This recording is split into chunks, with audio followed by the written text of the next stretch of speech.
Hello વિદ્યાર્થી મિત્રો, તો આગલા વિડીયોમાં આપણે જોયા હતા સ્વાધ્યાય 13.1 એટલે કે આંકડાશાસ્ત્ર તો ધોરણ 10 આંકડાશાસ્ત્રના દાખલા જોયા. આજે આપણે 8મો દાખલો જોઈશું.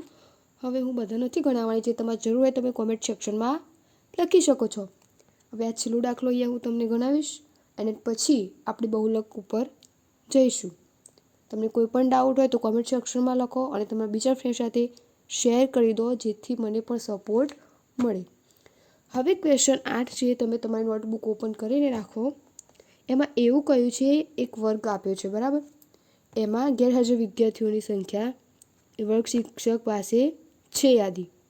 કુલ કેટલા છે? તો આનું કુલ આઈ થિંક થશે 40. કુલ 40 વિદ્યાર્થીઓ છે અને હવે શોધવાનું શું છે કે વિદ્યાર્થીઓની ગેરહાજર કે કેટલા દિવસ ગેરહાજર રહ્યા છે એ દિવસની સંખ્યાનો મધ્યક શોધવાનો છે. મધ્યક માટે મેં 3 સૂત્રો શીખવાડ્યા હતા.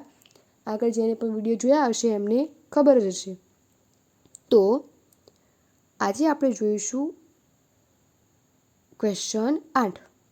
અહીંયા તમને આપ્યું છે વર્ગમાં ગેરહાજર દિવસોની સંખ્યા અને વિદ્યાર્થીનીઓની સંખ્યા. એટલે વિદ્યાર્થીઓ જેટલા છે કે 6 દિવસ કેટલા ગેરહાજર રહ્યા? તો 11.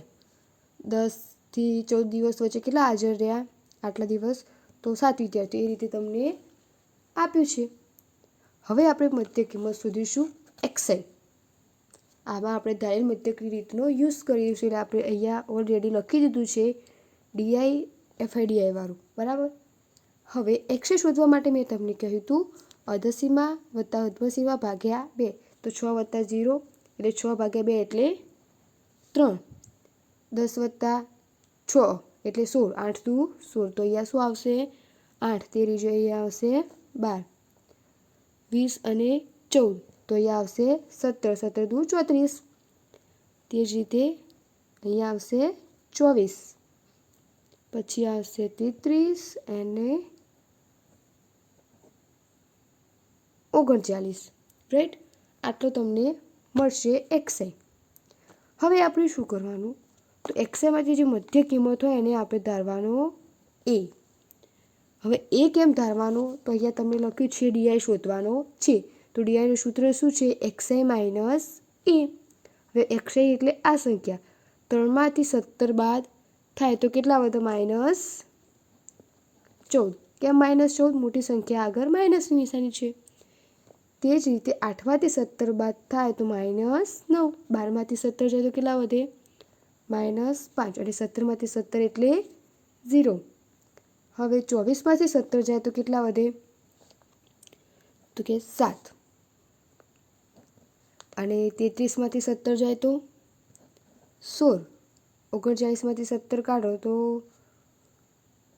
22. બરાબર? આવું તમને મળે. હવે અહીંયા આપણે શું શોધવાનું છે? FI અને DI. એટલે આ FI છે, આ DI છે, આ બંનેનો ગુણાકાર કરવાનો. 11 ગુણ્યા 14 એટલે કેટલા થશે? -154. 10 ને 9 90 માઇનસ 90. તે જ રીતે 5 × 2 -35. અહીંયા 0 જ આવશે, કેમ કે કોઈ પણ સંખ્યાને 0 વડે ગુણો તો જવાબ શેમાં આવે? 0. 7 છે, અહીંયા છે 7 ચોક 28. 16 તરી 48 ને 22 એકા 22. હવે આનું સિમ્પ્લિફિકેશન આપીએ તો આપણે કેટલા મળશે? તો અહીંયા આપણે સિમ્પ્લિફિકેશન આપીએ પહેલાં અહીંયા જોઈએ. રાઈટ? સૂત્ર તો આપણું શું થશે? મધ્યક x bar is equal to A plus sigma FI DI upon sigma FI.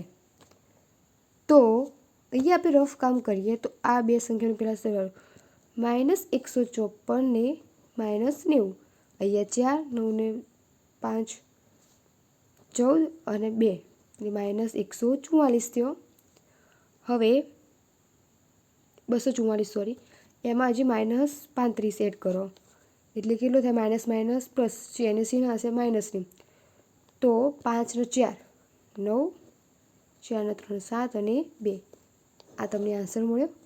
બીજું છે પ્લસ આ બધાનો સરવાળો. 8 દુ 16, 17 ને 18, 18નો 8 રો વધી આવી 1, તો 2 2 4, 4 ને 4 8, 8 ને 1 9, 98 થાય. હવે આમાંથી તમે 98 બાદ કરો, બરાબર. 179માંથી 98 તમે બાદ કરો એટલે તમને જવાબ આવશે -181. તો અહીંયા લખવાનું -181, રાઈટ.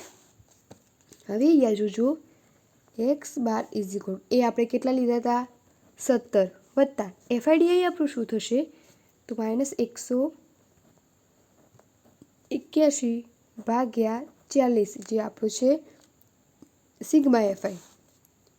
હવે આ 17 એમના એમ. હવે આને આપણે ભાગ પાડીએ, બરાબર. 40 ને 181 વડે ભાગ પાડો તો તમને 4.525 જવાબ મળશે. તો હવે આ બંનેનો સરવાળો કરીએ. 17માં 4 બાદ કરવાના છે, કેમ કે અહીંયા માઇનસની સાઈડ, અહીંયા માઇનસની સાઈડ છે તો અહીંયા પણ શું આવશે માઇનસ, રાઈટ. તો 17માંથી 4 બાદ કરો તો કેટલા થશે 4 નો પ્લસ કેટલા છે 0.525, તો તમને જવાબ મળશે 12.475. હવે આને આશરે કઈ રીતે લખો તો અહીંયા 7ની પાછળ 5 છે તો આપણે એક અહીંયા પોઈન્ટ વધારી શકીએ, એટલે કે 7ની જગ્યાએ 8 કરી શકીએ. તો આશરે 12.48 મધ્યક થશે. તો હવે જોઈ લો સ્ટાર્ટિંગથી. તો અહીંયા પહેલાં આપણે શું કર્યું, આ બંને તો માહિતી આપી હતી, આ પણ આપ્યું હતું. મધ્ય કિંમત શોધી, એનું શું સૂત્ર હતું અધસીમા વત્તા ઉર્ધ્વસીમા ભાગ્યા 2, એટલે પહેલી સંખ્યા વત્તા બીજી સંખ્યા એટલે 2 વડે ભાગી દો, તમને XI મળી ગયું. હવે XI મળેલ DI તો મળવાનું જ. એ માટે શું કર્યું, જે મધ્ય કિંમત હતી એને એ ધારી, એમાંથી બધા XI બાદ કર્યા. હવે જે DI આવ્યો એ DI અને FIનો ગુણાકાર કર્યો, પછી એનું જે સિમ્પ્લિફિકેશન એનો સરવાળો કર્યો, અને બસ એ જ વસ્તુ અહીંયા સૂત્રમાં મૂકીને એને સાદું રૂપ આપ્યું એટલે તમને જવાબ મળ્યો 12.48. આ તમારે એક્ઝામમાં સારા એવા માર્ક્સમાં પૂછાઈ શકે છે. તમે સારા એવા માર્ક્સ કવર ઇઝીલી કરી શકો છો. એના માટે જસ્ટ તમારે સૂત્ર આવડવું જોઈએ.